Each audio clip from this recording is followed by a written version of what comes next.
I'm Warren Hogue, IPI's Senior Advisor for External Relations, and our guest today in this IPI Global Observatory interview series with candidates vying to become the next United Nations Secretary General is Vesna Pusić, the Deputy Speaker of the Parliament of Croatia and formerly the country's first Deputy Prime Minister and Minister of Foreign and European Affairs. I'm going to ask Dr. Pusić the same four questions that we will be putting to the other candidates for Secretary General whom we will be interviewing for the Global Observatory. We have shared these questions with her in advance and will be doing so with subsequent interviewees. First, the United Nations Charter describes the Secretary General as the, quote, Chief Administrative Officer of the organization, unquote, and the person who can call the attention of the Security Council to matters the Secretary General believes may threaten international peace and security. But the job has evolved into something much more than that, a mix of global diplomacy and oversight of the UN's Executive Office, serving the three pillars of the organization: human rights, peace and security, and development. How would you shape the job and define your priorities for the office? First of all, it's extremely exciting to be part of this process for the first time open to the public. So I have a chance actually to discuss these issues publicly. UN is so many different things, but you have to build on some of the experience that you had through your life, and I would definitely focus on two things that have more to do with content than with the organization. Although it is completely clear that Secretary General needs to work with management and with the organization. Needs to look at simplifying the procedures, needs to, I think, apply the famous Occam's razor: the simpler, the more likely to succeed.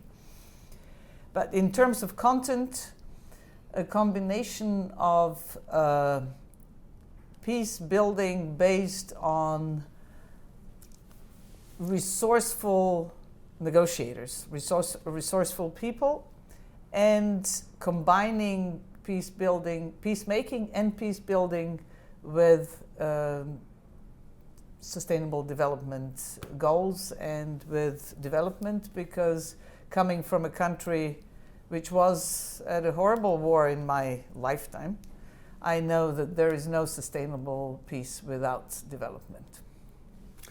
The second question is, can you discuss aspects of your background and professional career that manifest: one, proven leadership, managerial abilities, and strategic vision; two, extensive experience in international relations and multilateral diplomacy; and three, strong global communication skills?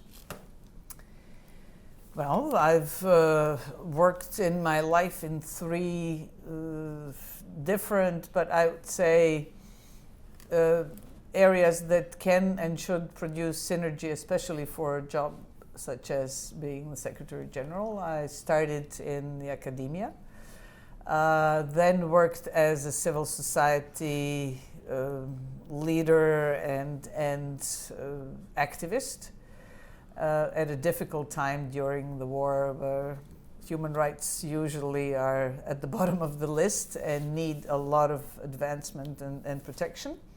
And then I worked in politics. In that period, probably the most difficult job, the most complicated job I ever held was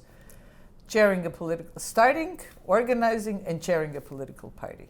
And this is probably where you need leadership skills the most. You have to work with people, persuade them to work with you on political objectives that sometimes are very far off.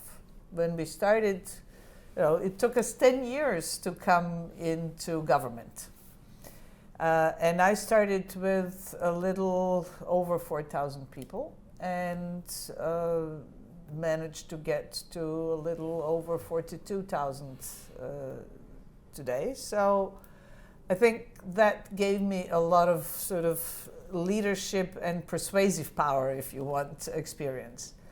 I also ran and organized the Ministry of Foreign Affairs, but maybe one of the things I'm the proudest was my role in bringing Croatia to the membership of the European Union. And this was a lot of multilateral diplomacy, both in the neighborhood and with the other 27 member states. Making sure we met the criteria, making sure we also communicated it. While we were doing that, and certainly right after Croatia entered the European Union, which was on the 1st of July 2013, while I was foreign minister, we also worked on promoting the accession of the other countries of the Southeastern Europe or Western Balkans, thinking that for the countries in our region, this is also, again, long-time stability strategy. And this is why we promoted their accession to the European Union. And believe me, that takes a lot of diplomacy. Maybe it looks boring sometimes from the outside, but it takes a lot of negotiations on the inside. And the global communication skills, that I don't know. I mean, I spend a bigger part of my career teaching.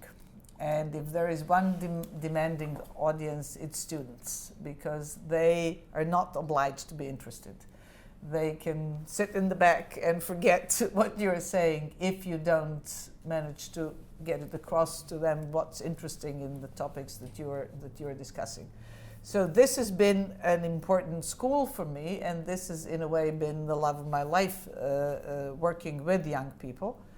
But you know, we will really seriously have to see. I've done it on the regional level, I've done it on the European level, but on the global, planetary level, we'll see. And finally, or thirdly, the 2030 Agenda and the Paris Agreement afford the UN an opportunity to move forward under the most comprehensive sustainable development agenda in its history. The 17 Sustainable Development Goals, known as the SDGs, have universal application to all countries, from north to south. They integrate the three fundamental aspects of development: economic, social, and environmental. And they include issues that were once outside the scope of development, particularly peace and climate change. How do you see the Secretary General's role in promoting and prioritizing this overall agenda? Thank you so much for this question, because this is something that I somehow missed in these discussions in and around the UN about peace and security, which somehow always resurfaces as the key objective. And it's, in some ways, I think it is right, because it is the prerequisite for everything else. But at the same time, this Sustainable Development Goals, I think, are an integral part, are an instrument for achieving long-term stable peace. And without that, without inclusiveness and sustainability of these objectives that are spelled out in the development goals, you are almost constantly in danger of war.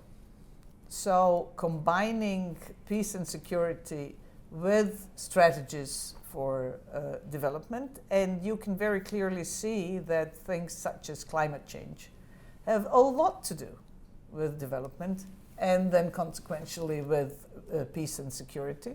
There are cattle herders that have lost their pastures because of climate change. Very often also women that have lost their livelihood because all of a sudden the rivers are gone, or the climate that enabled them to work in agriculture has changed.